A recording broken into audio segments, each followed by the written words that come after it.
Jawaar Mohaammed kitaaba isaa haaraa hin gaabbu maaliif jedhe waan itti gaabbu qaba? Waa hojjettaa waggaa hojjettee bira dabarse booda duuba laaltee madaallii geggeessitu jira. Jiruu siyaasaa kana keessatti aarsaa guddaan kafale. Hojii baay'ee soo hojjettee milkaa'innas nan qaba.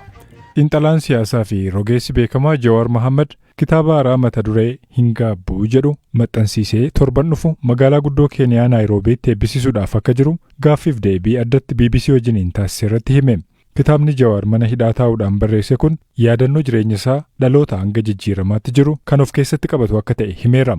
Ammayyuu taanaatu dubbise. Yaadannoodha dhaloota kiyyarraa kaasee imala jireenya kiyyaa akkasumas imala qabsoo qeerroo irratti waan yaadadhu waan ta'aa ture waan hojjetamaa ture akkasumas bara ce'umsaa keessas waan ta'aa ture kan inni mana hidhaatti barreesseen amma qopheessee baase dhaloota kiyyarraa kaasee haalota siyaasaa hawaasummaa dinagdeen an keessatti guddadde ka boodarra ilaalchaan qabaadhe irratti dhiibbaa godhataa turan akkasumas imala barnootaaf Singaappoorraa kaasee Ameerikaatti biyyoota adda addaatti yeroon barachaa turetti muuxannoowwan sanis keessa deema. Jaansee immoo qabsootti hoggaan seenuu qabsoo nagaadhaa irratti qophii godhamaa ture falmaa biyya alaatti goonaa turre gara jijjiiramaatti haalonni akkamitti akka dhufan kan jiru hedduu isaa diiteel qabatee kan dhiyaatedha jechuudha. Mata dureen isaa hin gaabbu jedha. Maalidha? Maal ergaa akkamii dabarsuu yaadde? Egaa ilmi namaa waa hojjettaa waggaa hojjettee bira dabarse booda duuba laaltee madaallii geggeessitu jira. Jiruu siyaasaa kana keessatti aarsaa guddaan kafale. Hojii baay'ee soo hojjedhee milkaa'innas nan qaba. Kana laalee waggaan madaalu aarsaan kafaleefis waan hin milkaa'ee jiruuf aarsaan sunis garaan hin nyaatu. Kan jedhudha kan biraa immoo hojii hojjechaa ture keessatti namootni aaroo danda'anii gareelee muufatan jiraachuu danda'anii namoota walitti bu'uun jira. Sababni kanaatis qabsoo san bakkaan gahuudhaaf waan ta'eef qabsoo sun immoo boodarra galma waan ga'eef wanni hin gaabbu hin jiru kan jedhuun kan laalamu. No regrets kan jedhu jechuudha. Amma yeroo akkamii barreesse tarii yeroo mana hidhaa teessee barreessite moo eegasii booda barraa'e moo? Mana hidhaatti barreesseetiin achi hidhaan baasaa ture. Booda harkaan hin barreessaa ture. Booda taayip godhame yaadatte akkuma hidhaadhaa bahee maxxansiisuudhaaf yaadeen ture. Haalli yeroo san tures haalli biyyattii uummanni qalbiidhaan waa dubbisuudhaaf kan mijatu turre. Yeroo suman eeguu asirra geenyee amma immoo dirqama kana caalaa tursiisuun hin barbaachisu kan jedhuun nama maxxansiise malee manuma hidhaatti fixee bahee. Kitaabni kun afaan lamaan qophaa'ee waan dogoggoruu baadhee miire? Jalqaba afaan Oromootiin barreeffame. Booda gana afaan Amaaraatti jijjiirame. Afaan Ingiliziitiinis hiikamee jira garuu gulaalamee yeroodhaan gahuu hin dandeenye.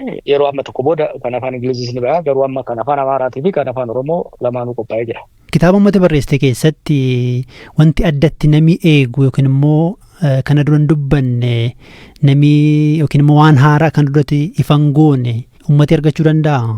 Waan baay'ee jira. Waan hojjetame gartee waggoonni keessa dabarre kun yeroo waa hedduun saffisaan jijjiiramaa turani. Kanaaf waan baay'ee argatu jedhee yaada.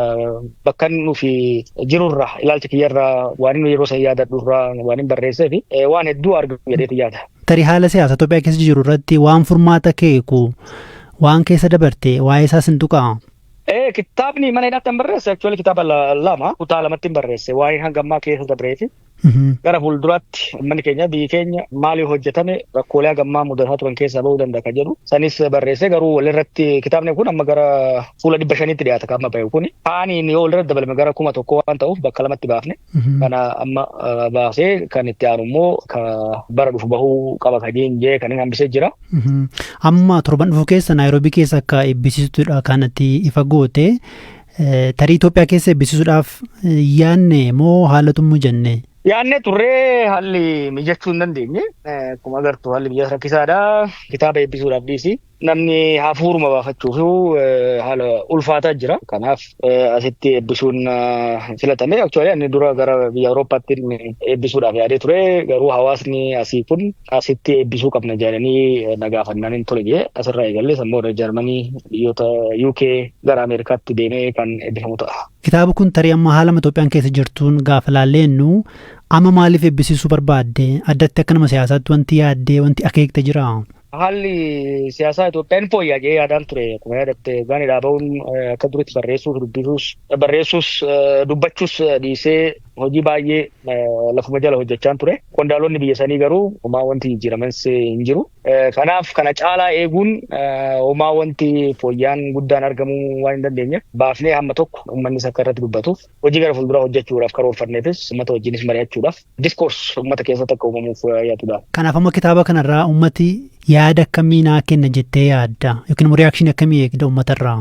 Wanni guddaan aadaan waa barreessuu akka jiraatuuf uummata afoolaatti uummata oral societyidha uummanni keenya kun. Namni keenya kun mataa mataatti osoo gadi taa'ee mataa ofiitiittuu jireenyi namni keenya keessa dabare mataa mataatiin keessa dabru kitaaba tokko ta'a. Garuu waan hin barreessineef gaafa namni sun lubbuun dabru seenaan inni keessa dabre sunis hojiin inni hojjetame rakkoon inni arge bal'oon inni arge achumaan wajjin awwaalama jechuudha. Kanaaf wanni guddaan ani kitaaba kana barreesseef waan an keessa dabre yoon lafa kaa'e dhaloonni itti dhufu ilaalcha kiyyarraa waan an keessa dabreerraa waa hubachuudhaan uummata isaatiif nadaran dogongore sirreessa hojii gaarii an hojjedheerraa barachaa uummata keenyaaf bu'aan nuti buufni caalaa dachaan buusuudhaaf isa gargaara jedhee waan hin yaadeef kanaafin galmeessuu barbaade beekii mana kana hidhaatti yeroon barreessutti yeroo san mana hidhaa san keessa lubbuun nan bara jedhee yaadaan turre.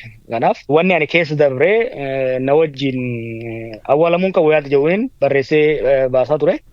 Boodas kaammas hoggan laalu wanni barraa'e kun uummata bira gahuun dhaloota dhufuuf waa takka guduunfuu ta'a jedhee yaadeetiin bifa saniin dhiyeesse. Mana hidhaatii lubbuudhaan nan baay'ee yaadneette tarii addatti wanti kana dura nuti hin dhageenye wanti si mudatee jira moo haalli manumti hidhaa si hin mijanne?